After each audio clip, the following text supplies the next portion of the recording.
Hi, magkano ang isang portrait? So, sinendan ko ng price list natin si client at ito yung response niya. I want it colored, yung A5 size na lang.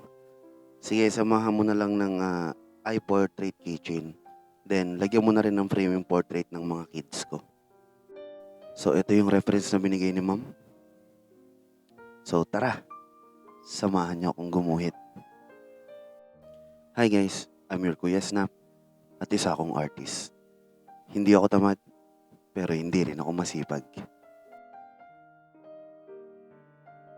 So guys, si ma'am pala ay nasa ibang bansa and sabi niya ipapaship niya na lang sa kaibigan niya na papunta din dun sa bansa kung nasan siya.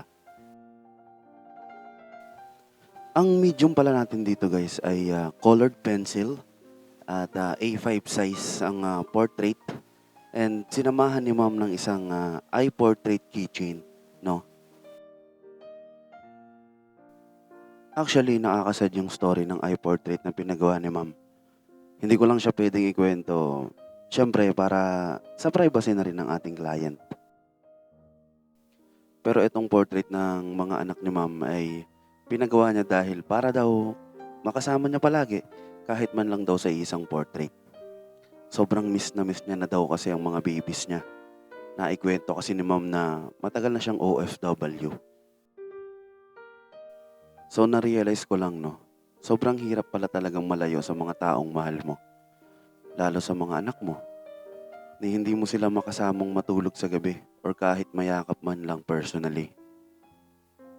Kaya sa lahat ng OFW natin dyan, tuloy lang po tayo sa buhay at palagi po tayong mag-iingat.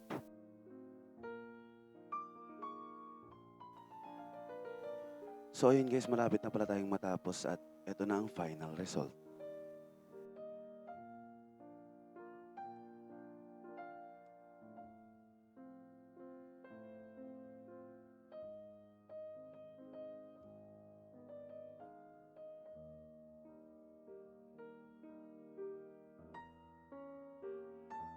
So guys, sa lahat ng mga gustong magpagawa ng commission portrait, kindly message me sa aking mga social media account. Yun lamang guys at maraming salamat sa panonood. Follow for more.